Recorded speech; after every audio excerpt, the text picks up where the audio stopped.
Lama ini, lo pikir investasi itu soal cari untung. Salah besar.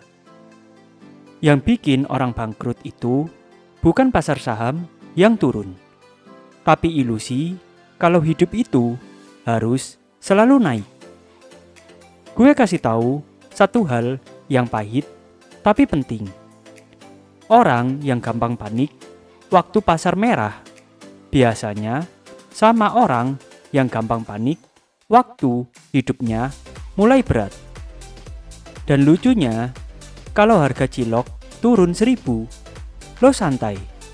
Tapi kalau saham turun 3%, lo langsung pingin jual semua. Kok kebalik ya? Tenang, video ini bikin lo lihat dunia investasi dan hidup dengan cara yang lebih jernih. Gue punya teman, namanya Ardi. Ardi ini tipe anak yang hemat, rajin investasi, dan selalu bilang, gue percaya jangka panjang.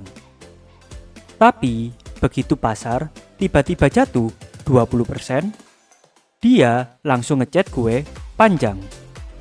Bro, ini gue jual aja ya, takut semakin turun. Dan gue cuma nanya satu hal yang bikin dia diam. Lo investasi buat kaya cepat atau buat hidup yang tenang?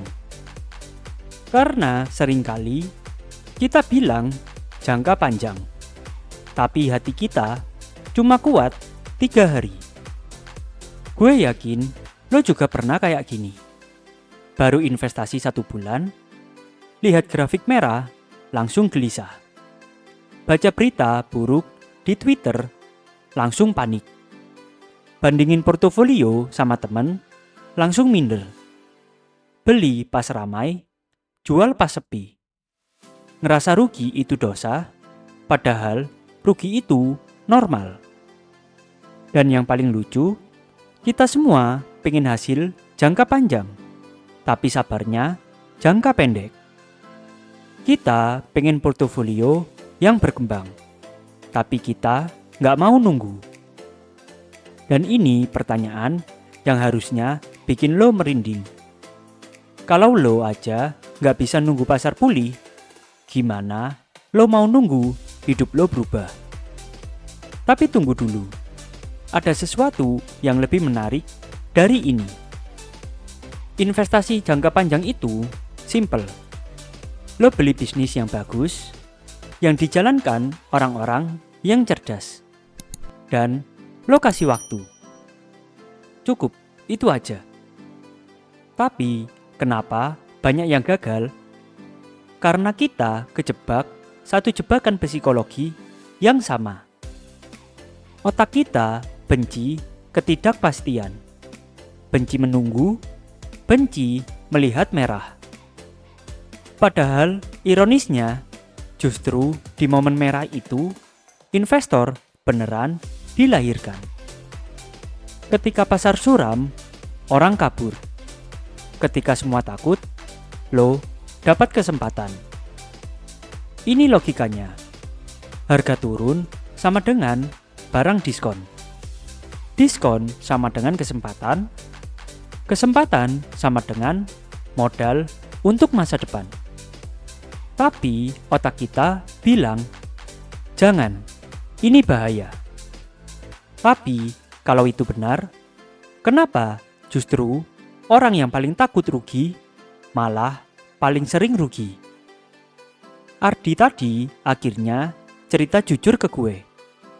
Gue takut bro, bukan takut rugi, tapi takut salah keputusan. Dan ini yang banyak dari kita rasain. Bukan takut uangnya hilang, tapi takut kelihatan bodoh, takut dibully, takut dianggap salah langkah. Akhirnya apa? Dia jual semua di bawah. 2 minggu kemudian, pasar bully pelan-pelan. Ardi cuma bisa nonton, nyesek, karena ternyata yang dia takutin itu cuma bayangan di kepala.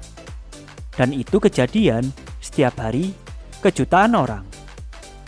Kalau pasar suram, yang lo butuhin bukan keberanian aneh. Yang lo butuhin itu cuma aturan sederhana yang lo patuhi. Ini rumusnya. Yang pertama, tentuin tujuan lo. Bukan buat gaya-gayaan, tapi buat masa depan. Mau dana nikah, rumah, atau pensiun? Pilih salah satu. Yang kedua, pilih produk yang lo ngerti. Reksadana indeks, saham besar, atau ETF. Jangan FOMO, koin aneh. Yang ketiga, konsisten beli setiap bulan. Mau pasar merah, biru, ungu, atau abu-abu, tetap beli. Disiplin ngalahin pinter. Yang keempat, stop buka grafik setiap hari. Lo nggak lagi trading hidup lo. Lo lagi nanam pohon. Pohon nggak tumbuh karena lo tatapin. Yang kelima, fokus jangka panjang.